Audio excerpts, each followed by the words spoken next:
Okay, so today we're going to learn all about shape and value. Now, value is just another way to say shadow and darkness and lightness. Okay, so as you can see here, we've got an egg, and we are going to be, I'm talking like a nurse, I am going to be showing you guys a lot of new techniques using an egg because eggs are just, to me, a perfect form to learn on.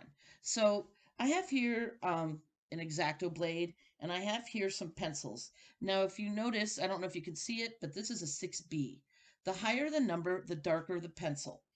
Usually when I do outlines, oh, and by the way, if you don't have all those pencils, just a regular SpongeBob pencil will do. Okay. Or any of the type. If you see here, this is an HB. Now, the HB is the lighter one.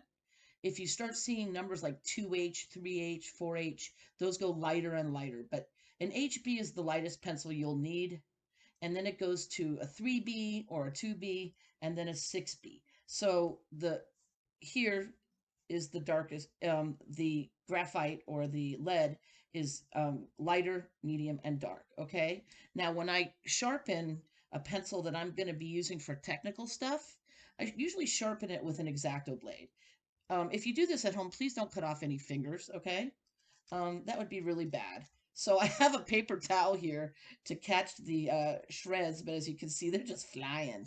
So I'm just gonna let this fly. So what I do is um, I kind of like shave the pencil down. Okay, I'm gonna have to clean this up so that I get a point that's not standard. Okay, so when you're using pencils, most people like to sharpen in this way, and that way, as you can see, I can get a really nice sharp point.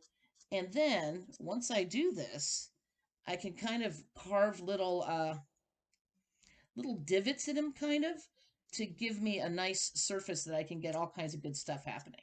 So this is kind of how I sharpen a pencil when I'm using a pencil for shading or drawing. Okay, so that's number one. So I'm going to pause this right now and clean up. So that was a production, but now I have my egg all situated again. So the first thing I want you guys to learn how to do when I'm teaching value and I'm teaching you to observe shapes, okay, is I want you to observe the white on the white. And if you notice, there's different shades of white. The paper is a little warmer than the egg. But if you notice this, if you called this, you'd say this is a white egg, but look at all the different shadows and shades that you have inside of it. So it's very important to start observing that even if you have just one color or one shade, you can have many, many different varieties within that color, red or blue or white or green or etc. Now, the next thing I'm going to do is I'm going to do a little chart here, and this will just, I mean, after all that work, I'm using the SpongeBob pencil. My bad. Okay. I'm going to use a little chart here. And the chart is basically for me to practice, okay, going from dark to light. So this way, I have a little chart that shows me how I want my color to be, how I want my values to be. So since I'm going to go dark to light, I'm actually going to use my 6B pencil, okay, and start from there. Now, when you're shading, one thing I don't want you to do is we're not going to do this anymore. Okay? No more smearing. Smearing is no good, no more. Okay? You should learn how to control your pencil.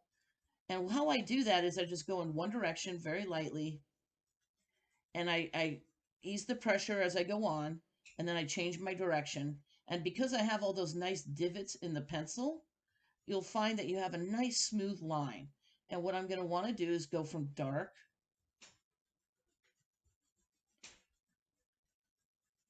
okay? And I want to gradate. So what this does, besides kind of being a little boring, is this teaches you how to control your the pressure of the pencil and how to control the value, okay? So here we go. Learning how to gradate is really important in art because it teaches you control over what you're using. I'm back to my HB, and at this point I'm going to try to fade it so it goes into the white.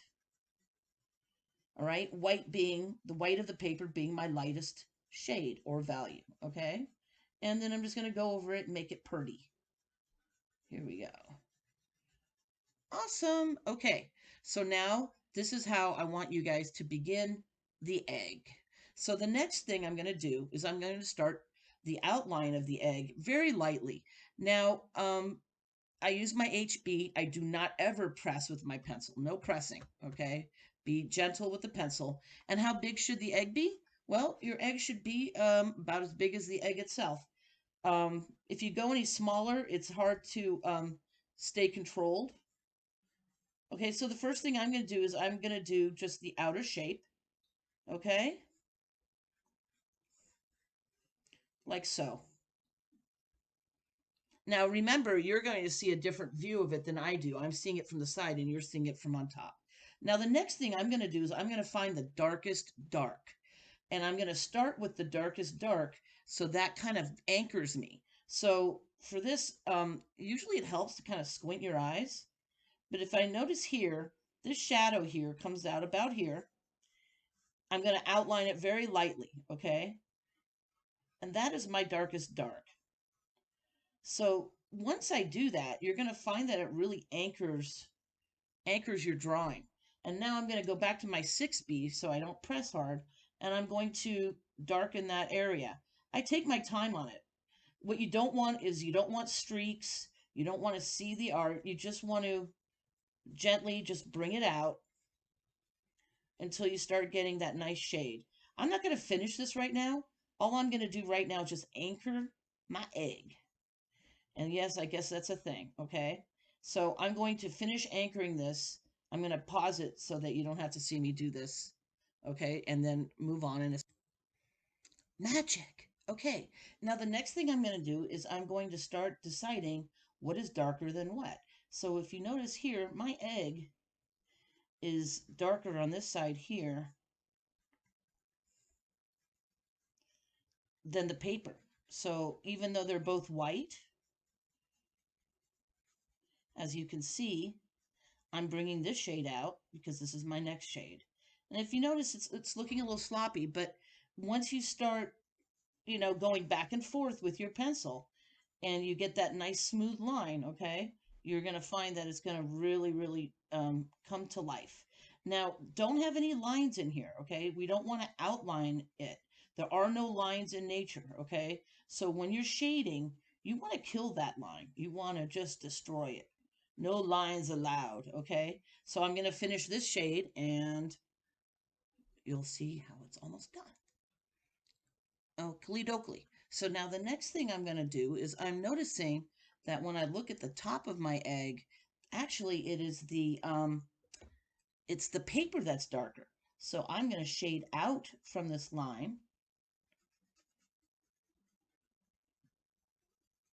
and fade it.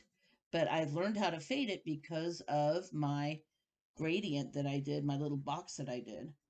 So at this point, I'm going to just shade on the outside of it because the outside of the egg is darker. And I want to make sure that this line is sharp here. Although kill the line later. Kill it, okay? And so what I'm going to do here is just basically fade it out. And if you notice, when I'm done, I don't want it to be streaky, okay? So here, I'm fading it out. And then the top of my egg, as you can see, is lighter than the outside of it, okay? Now the last shade is this kind of half shade here. It's kind of going around like this, okay? And so I'm going to start it. Now I'm doing this a little faster than I might in reality, but I'm just trying to kind of give you an idea of how I would attack this. And if you notice my shading, I go in different directions because I don't want any streakiness, okay? And really, the more you do on this, the better it's going to look. The more you really just make sure that all the shading looks really nice and everything, and spend some time on it and give it love and all the good things you're supposed to do with your art. You're going to have to love the egg. You're just going to have to love it. Okay? You don't want to be lonely. Oh my gosh, I sound like Bob Ross. Okay.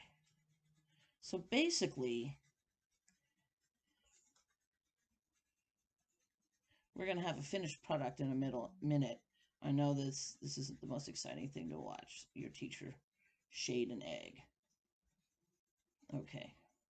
But more or less, that's the beginning. I think I lost a little bit on its form, but that's okay. That's okay. All right. So that's kind of how you shade an egg. Now, it looks much darker to you than it does to me in a different light, but I can darken it a little bit as I keep going over and over again. Okay. What do you need for this assignment? You need a piece of white paper. You need a pencil. If you don't have an HB and a 6B, don't stress it. Okay. It's fine. What else do you need? You need a good attitude. I think I need to bring this up a little bit more. And the willingness to try and try and try. All right, I hope you enjoyed this lovely video. Bye.